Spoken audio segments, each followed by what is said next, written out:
Bonjour à toutes et à tous. Avant toute chose, merci à celles et ceux qui m'ont invité à prendre la parole ce matin.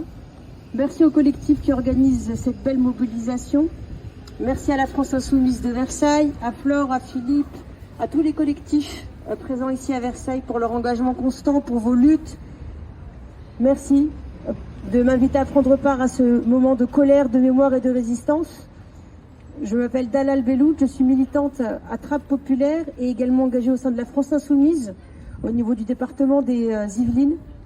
Et je suis ici avant tout en tant que femme, en tant que fille d'ouvrière, enfant des quartiers populaires et sœur de toutes celles qu'on veut faire taire. Chaque jour, des femmes meurent dans le silence. À ce jour, 145 féminicides ont été recensés depuis le début de l'année. Et combien de vies brisées? Combien de femmes vivent sous emprise, sous contrôle, dans la peur? Combien subissent des violences sexuelles, économiques, administratives, judiciaires? Combien ne peuvent pas partir, faute de logement, de ressources, ou simplement parce qu'on ne les croit pas? Ce ne sont pas que des chiffres, ce sont des femmes, des histoires, des corps, des enfants qui grandissent dans la terreur, et ce sont des silences qui tuent.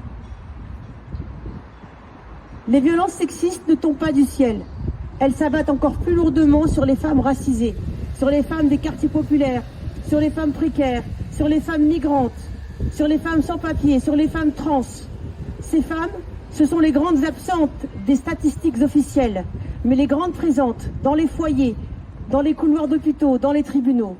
Et quand elles osent parler, on les accuse de trahir, d'inventer, d'exagérer. Elles vivent la double peine, le sexisme et le racisme. Et parfois même la triple, le mépris de classe. Je le dis avec force, il n'y a pas de lutte féministe digne de ce nom si elle ne parle pas de toutes les femmes. Vous en avez parlé tout à l'heure, et j'aimerais vous rappeler un fait précis. À Bobigny, dans l'enceinte même du tribunal, une femme a déclaré avoir été violée par 2 policiers alors qu'elle était en garde à vue, enfermée au dépôt. Les policiers ont admis des rapports sexuels, mais évoqué un consentement en cellule, avec des menottes, dans un lieu fermé, sous l'autorité de ceux qui ont le pouvoir. C'est une honte, une insulte à la justice, un symptôme de l'impunité institutionnelle. Heureusement. Justice, État complice. Police, justice, État complice. Heureusement, le barreau de Seine-Saint-Denis a suspendu ses permanences pour protester. Mais combien d'affaires comme celle-là sont étouffées? Combien de femmes n'ont même pas les mots ou l'énergie ou les conditions de sécurité pour parler? Je veux aussi saluer le travail immense et discret des soignants et de militants qui, partout dans le monde, redonnent de la dignité aux femmes. Je pense au docteur Denis Mukwege, gynécologue congolais, prix Nobel de la paix, que l'on appelle l'homme qui répare les femmes.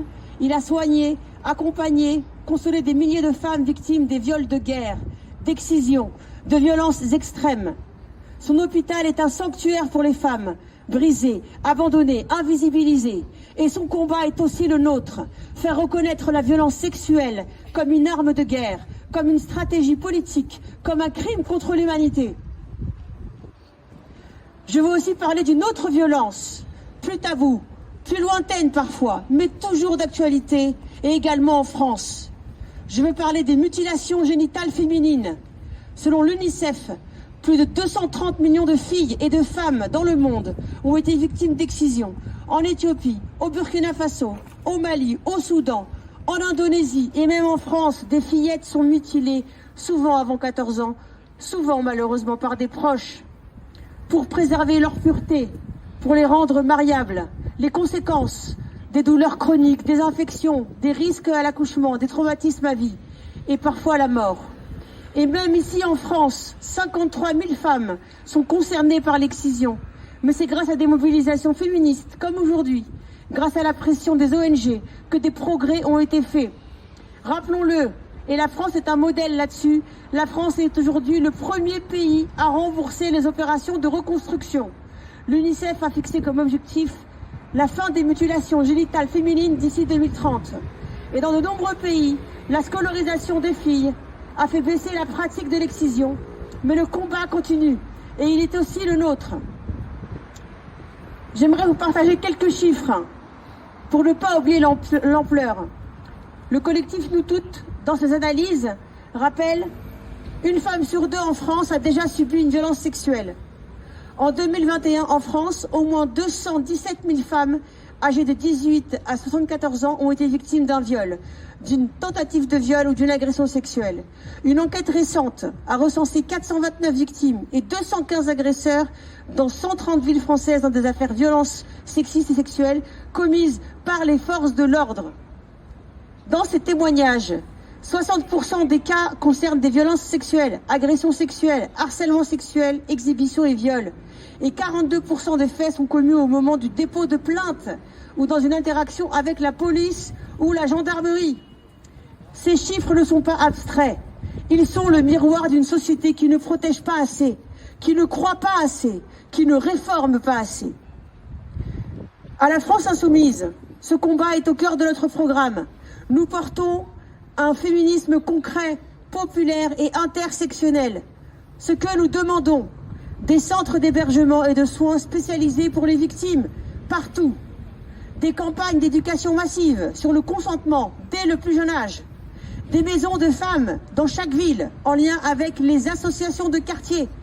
La formation systématique des personnels de justice, de police et de santé. Le renforcement des budgets pour les structures qui accompagnent vraiment les victimes. Parce que tant que les femmes auront peur d'aimer, tant que les femmes auront peur de marcher seules, tant que les femmes auront peur de parler, tant que les femmes auront peur de fuir, tant que les femmes auront peur de porter plainte, nous aurons ce devoir de lutte. On ne se taira plus jamais. On ne se taira plus jamais. À vous, toutes, les femmes, mes sœurs présentes ici, aux femmes de Trappes, aux femmes de Versailles, aux femmes de Gaza, aux femmes du Soudan, aux femmes du Congo, aux femmes de Bobigny. On vous voit, on vous croit, on se bat pour vous. Ce combat est universel, ce combat est politique, ce combat est vital. Tant qu'une seule femme sera en danger, nous serons là, avec toutes mes sœurs, nous serons là. Tant qu'un seul système protégera les agresseurs, nous les combattrons. Et tant qu'il restera du silence, nous parlerons ici, ensemble. Merci à toutes et on continue le combat. Bravo. Merci.